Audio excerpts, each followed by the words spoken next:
Uma manhã de segunda-feira, em maio de 1950, um pântano de Pete, no centro da Dinamarca. 2 irmãos com ferramentas de corte e uma semana de trabalho pela frente. Deles, o que eles encontraram quando eles... A interrupção do corte não era para ter ocorrido. Ali, um homem rosto intacto, olhos fechados, expressão impassível, um boné de couro, ainda em sua cabeça. A polícia estava chamados perante os arqueólogos porque nada sobre o que os irmãos estavam analisando sugestões antigas. História. Isso sugeriu na semana passada que ele está morto há mais de 2000 anos. O homem de Talland é o mais bem preservado, já recuperado o ser humano pré-histórico, em qualquer lugar da Terra. Durante 7 décadas, os cientistas examinaram tudo no pântano. Havia permanecido intacto. Então a tecnologia moderna de DNA atingiu um nível de precisão que tornou o anterior. O trabalho parece um rascunho, quando ele foi aplicado ao que restava dentro dele. Os resultados não confirmaram o que os pesquisadores esperavam por isso. Eles reescreveram o texto. É isso que a ciência eventualmente descobrirá.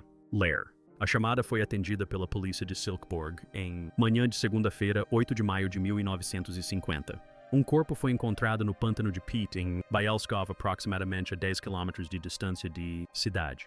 As pessoas que denunciaram não tinham certeza do que haviam encontrado, mas eles tinham certeza o suficiente para ligar para a polícia. VJO e Emil Hodggaard eram profissionais. Pete cortadores. Eles tinham passado no sábado anterior trabalhando profundamente no pântano ao lado da esposa de Viggo, Greta, e dela, Enteado. Greta foi a primeira a notar algo errado, uma forma no Pete que não pertencem a esse lugar. Eles cavaram ao redor dele, cuidadosamente apenas o suficiente para confirmar o que. Era sim, um corpo humano preservado dentro, o pântano com uma completude que fazia a suposição óbvia e inevitável.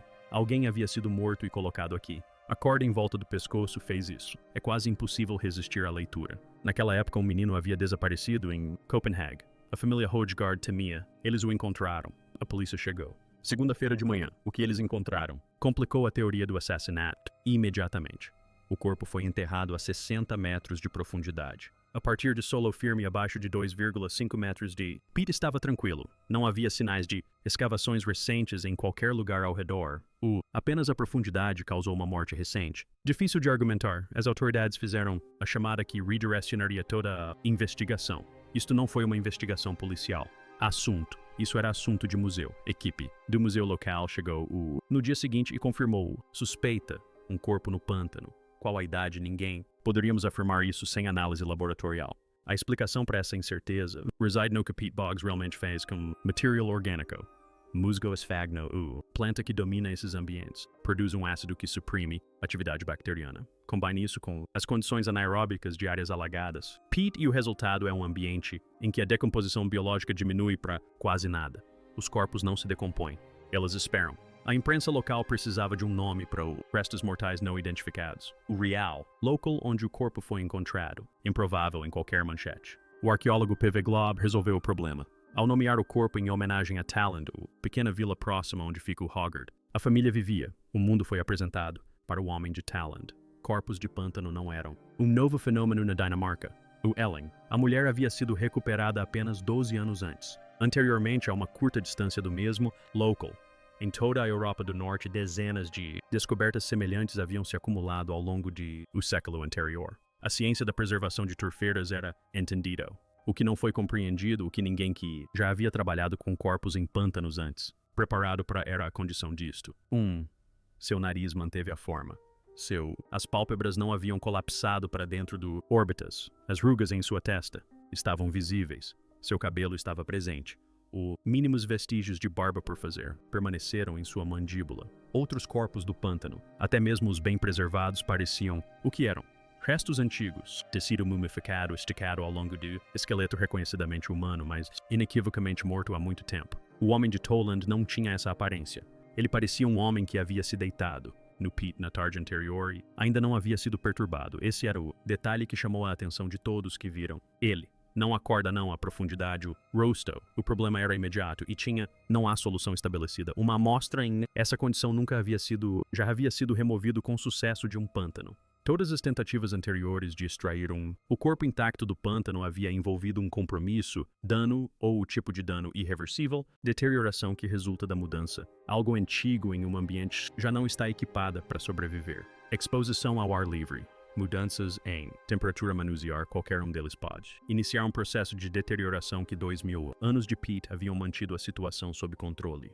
A questão não era simplesmente como movê-lo, era como movê-lo sem perdê-lo. O que o pântano havia passado 2 milênios, preservando. Havia um precedente instrutivo. O Mulher com Cicatriz de Harold, recuperada em 1835, tinham sido removidos intactos por ordem real. O rei Frederico V VI acreditava erroneamente que os restos mortais pertenciam à rainha, Gunhild da Noruega, e tratamento ordenado, digno de realeza.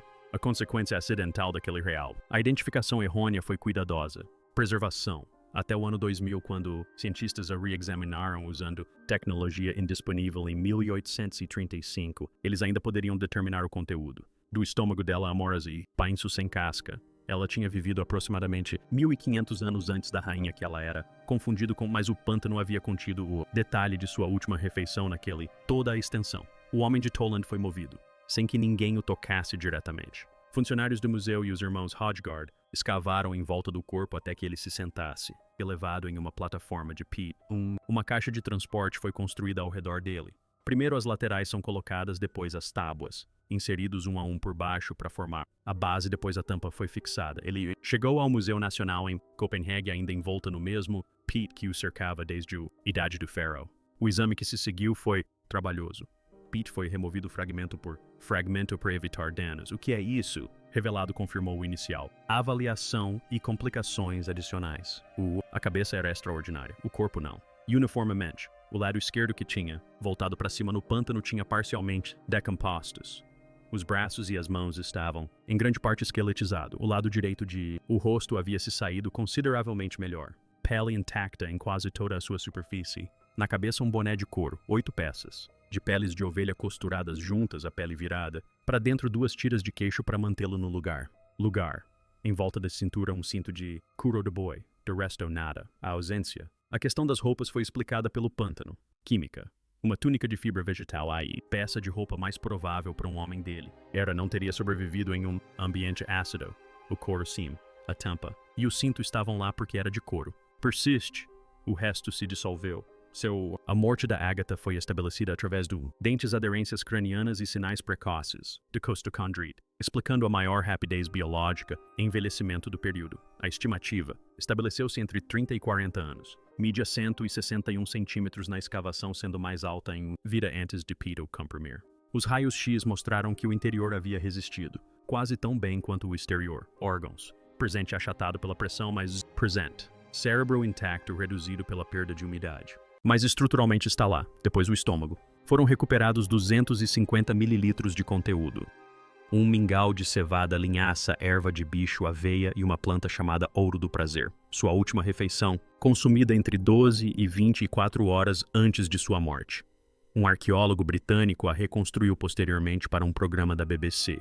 Ele a descreveu simplesmente como repugnante. A corda em volta do pescoço dele não era mera coincidência, era a causa. Vários especialistas forenses examinaram o homem de Toland ao longo das décadas que se seguiram à sua recuperação, aplicando sucessivas gerações de técnicas analíticas aos mesmos restos mortais, e chegaram sempre à mesma conclusão: ele havia sido enforcado. A língua apresentava distensão compatível com asfixia. O método utilizado foi o que os peritos forenses chamam de queda curta, sem altura, sem impulso, sem quebra do pescoço. A morte ocorria com o aperto da corda no ar até a sua interrupção. Era lenta. As vértebras cervicais não se quebravam, o que por vezes é apresentado como contra-argumento. Não deveria ser. A ideia de que o enforcamento sempre causa a quebra do pescoço é moderna, moldada pelo método da queda longa adotado em séculos posteriores especificamente para tornar a execução mais rápida. A queda longa foi projetada para a rapidez. A queda curta não. Quando o condenado era baixado em vez de solto, a asfixia fazia o trabalho e as vértebras permaneciam intactas. Os ossos do pescoço intactos do homem de Toland não são evidência contra o enforcamento. Eles são consistentes exatamente com o tipo de enforcamento praticado em sua época. O como foi definido, o porquê não. Tácito, o historiador romano, escreveu relatos sobre os costumes tribais do norte da Europa aproximadamente 400 anos após a morte do homem de Toland. Suas fontes foram comerciantes romanos que haviam percorrido esses territórios e retornado com observações. Ele registrou que comerciantes, covardes e o que descreveu como fornicadores antinaturais eram empurrados para a lama dos pântanos sob cercas de vime. A passagem é vívida e específica. Além disso, está a 4 séculos de distância do homem em questão e vem de um forasteiro interpretando uma cultura a qual não pertencia. A teoria da execução é possível, mas não é considerada provável. A razão é o cuidado. Alguém o carregou até o pântano. Alguém o acomodou em uma posição deliberada para dormir. Joelhos encolhidos, corpo acomodado, não jogado ou deixado cair, mas colocado. Pesquisadores que examinaram os restos mortais notaram evidências que sugerem que seus olhos e boca estavam fechados após a morte, compondo sua expressão na imobilidade que fez um legista da polícia dinamarquesa pegar o telefone em vez de uma pá. Se o homem de Toland era desprezado pelas pessoas que o mataram, esse cuidado é muito difícil de explicar. Você não compõe o rosto de alguém que executou por covardia. A interpretação que a maioria dos estudiosos considera convincente é a do sacrifício humano. As evidências circunstanciais apontam nessa direção. Fontes romanas confirmam que o sacrifício humano era praticado por tribos do norte da Europa durante a Idade do Ferro. O próprio sepultamento, no entanto, não se encaixa em nenhuma categoria conhecida. As comunidades da Idade do Ferro nessa região cremavam seus mortos. Aqueles de alto status eram enterrados em caixões com seus pertences. O homem de Toland não recebeu nenhum dos 2 tratamentos. Ele pertence a uma terceira categoria menor e mais específica. O único grupo identificado que se encaixa é o das vítimas de sacrifício. O pântano pode não ter sido um mero detalhe no ato. Em toda a Europa setentrional, os pântanos aparecem repetidamente no registro arqueológico como locais de depósito ritual, armas, objetos de valor e corpos colocados deliberadamente na fronteira entre o mundo dos vivos e o que quer que se entendesse existir além dele. A água pode ter sido o ponto crucial. Se ele foi escolhido de livre e espontânea vontade ou não, se ele compreendeu o que estava por vir, a ciência não pode afirmar. Provavelmente nunca poderá. A tecnologia disponível em 1950 não era equivalente ao que o pântano havia produzido. Os cientistas perceberam isso poucos dias após a chegada do homem de Toland ao Museu Nacional. A cabeça estava em um estado sem precedentes na história da recuperação de corpos em pântanos. A parte do corpo abaixo do pescoço era um caso diferente. O lado esquerdo estava parcialmente decomposto.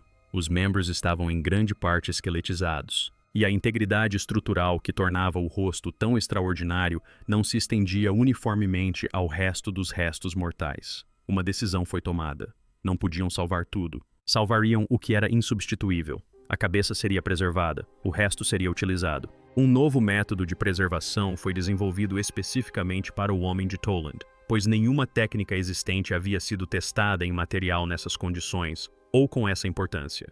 O processo se dava em etapas. A água do pântano que saturava o tecido não podia ser simplesmente removida sem que as células colapsassem atrás dela. Algo tinha que substituí-la a cada etapa, mantendo a estrutura enquanto a composição química se alterava. A água do pântano era deslocada pelo álcool. O álcool foi deslocado por um líquido de dissolução chamado tolueno. O tolueno foi deslocado por parafina líquida. Somente após a conclusão dessa sequência foi possível introduzir a cera de abelha derretida. A cera inseriu-se na estrutura celular e substituiu a parafina, mantendo a geometria precisa do rosto em um meio que não encolheria, racharia ou continuaria a se decompor. A cabeça emergiu do processo reduzida em 12% do seu tamanho original. Essa redução foi o preço da permanência. O rosto visível hoje no Museu de Silkeborg, o rosto que fez adultos chorarem e levou outros a se afastarem do vidro, é o rosto do pântano, menor do que era em vida, mas intacto em todos os outros aspectos. Os membros e o torso não foram submetidos a esse processo. Foram secos, divididos e distribuídos a instituições de pesquisa e museus para testes e autópsias. O homem de Toland foi desmembrado para fins práticos visando sua compreensão. Décadas se passaram. Na década de 1980, os pesquisadores decidiram tentar uma remontagem completa. O que se seguiu foi uma peculiar expedição arquivística por diversas instituições rastreando os fragmentos da vida de um homem que havia sido separado em nome da ciência. A maior parte do material distribuído foi finalmente localizada e recuperada. Tudo foi contabilizado, exceto os órgãos internos e um dedo do pé direito. O dedo permaneceu desaparecido até 2016. Naquele ano, uma mulher chamada Bente Bruchen Christensen entrou em contato com o Museu Silkeborg. Ela tinha o dedo do pé. Seu pai Borg havia trabalhado na pesquisa de preservação nos anos seguintes à descoberta. Bente se lembrava de crescer como um pé inteiro em um frasco com líquido azul sobre a mesa do pai. O dedo do pé era guardado separadamente em um frasco menor que ele carregava consigo e ocasionalmente levava para a mesa de jantar. Após sua morte, sua viúva guardou o frasco. Por fim, a prótese passou para Bente. Ela a devolveu. Os testes confirmaram que era uma réplica exata da falha no pé direito do homem de Toland. O corpo remontado não estava em condições adequadas para exibição pública. A figura na vitrine em Silkeborg é uma réplica reconstruída a partir de registros detalhados. A cabeça ao lado não é. Os órgãos internos permanecem desaparecidos. Se você encontrar um frasco com órgãos mumificados da Idade do Ferro, o museu gostaria de entrar em contato com você. 7 décadas de exames físicos produziram um retrato detalhado: idade da morte, causa da morte última, refeição, método de preservação, contexto, ritual e categoria social. Cada uma dessas descobertas exigiu a melhor tecnologia disponível na época, aplicada pacientemente por sucessivas gerações de pesquisadores. Então a análise de DNA antigo atingiu um nível de precisão que fez com que tudo o que a precedeu parecesse mera preparação. Quando aplicada ao homem de Toland, os resultados não acrescentaram detalhes ao retrato existente. Acrescentaram uma dimensão que o exame físico não consegue alcançar. Inseriram-no numa história humana que se estende em ambas as direções ao longo do tempo.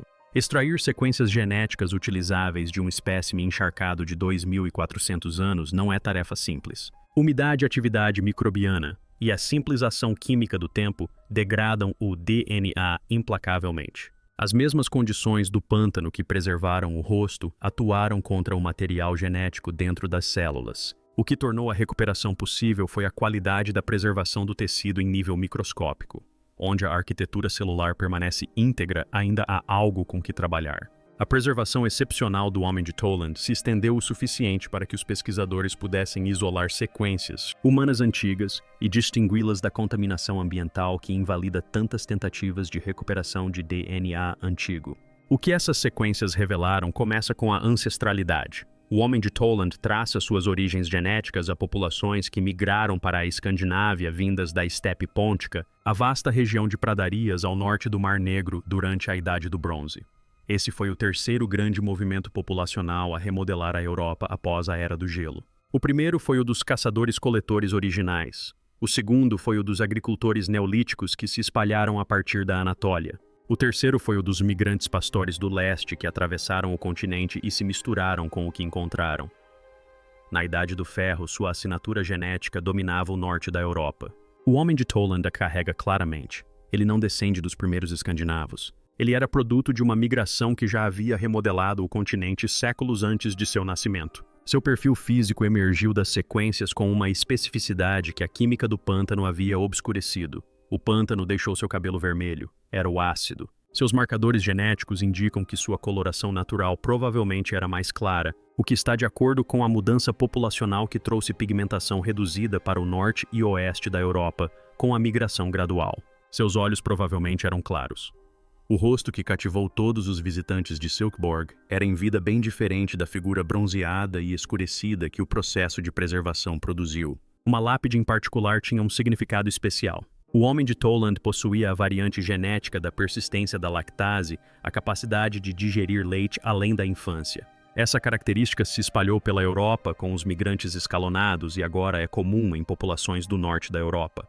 Sua presença em seu genoma o coloca diretamente dentro dessa linhagem, alimentando-se e metabolizando-se de maneiras que seus antecessores caçadores-coletores não conseguiam.